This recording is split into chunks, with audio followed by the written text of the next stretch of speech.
আসসালামু আলাইকুম দাদা। ওয়ালাইকুম আসসালাম। ভালো আছেন না? আলহামদুলিল্লাহ, আল্লাহ রাখছে বলো। আচ্ছা, যাই হোক, আল্লাহ ভালো রাখলে ভালো। তো দাদার খবর কিরকম তাতে? আমার খবর তো বেশি ভালো না, এর মধ্যে আল্লাহ যে হালে রাহে হেলে থাকা লাগে। দাদি খুব বলে যাই রে, দাদি তো যাই রে, মহা যাই রে, মহা যাই রে, মহা যাই রে, মহা যাই রে, আবার কিরে যাই রে?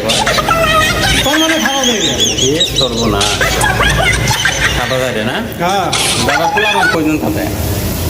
আসলে তো তিনজন। আল্লাহর মাল তিনজন? আল্লাহর মাল তিনজন, আল্লাহ তিনজনই দিছে। তো তিনজন যদি আছে আপনার পোলাপান, তারপরেও এত যাই রে আমি। এ দাদি কি নামাজ সামাজ করে না? দাদি নামাজের বগল দিয়ে যায় না। নামাজের বকল দিয়ে যায় না? আপনার তো ভালোই রাখছেন। আমি তো রাখছিলাম শুনবো। তারপর আপনি তো মাথা ছিল না এবার। হ্যাঁ, তো যাই হোক, নামাজ তো আপনার পড়েন, নামাজ তো পড়েনি। আর নামাজ আগে পড়ছি, এখনো টাইম পাইলে পড়ি। আমি পড়লাম তো দেখা লাগবে।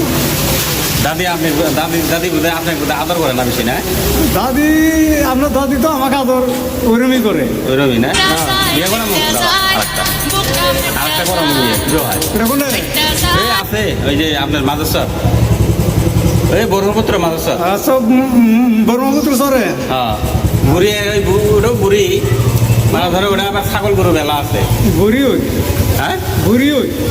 করবেন না? দাদি আবার আবার কিছু করে আবার। না, মামা তো আবার আইন করছে।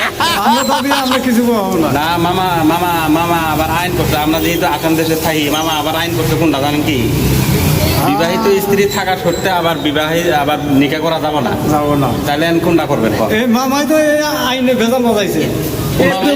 हे हरिराम कृष्ण जगन्नाथ प्रेमानंद ये क्या हुआ भगवान दीवानी आ गया মামাই তো ভেজাল করছে। তাহলে তাহলে করাম না ভাই, আমি খারাপ পাই না, আমি করাবো না। আমরা মনটা আমি মিশে মিশে খারাপ করলাম না, খারাপ পাইলে আর না, হ্যাঁ? খারাপ পায় কি করবো? খারাপ পাওয়া যাবো না তো। এটা কি? যেটা দেশের যেটা এটা দেশের মামাই বানায় দিছে। আইন, মামার আইন অমান্য করা যাবো না। না। 3 বছর বলে জেল, 3 বছর বলে জেল। এই জেলটা ইসের মতো মামারিও নাকি? মামার মামা তো আইনটা বানায় দিছে, আইন পাওয়ার পরে তো পাওয়ারটা বাইরে গেছে। মামার আইন মানা চলা লাগবো। তো যাই হোক,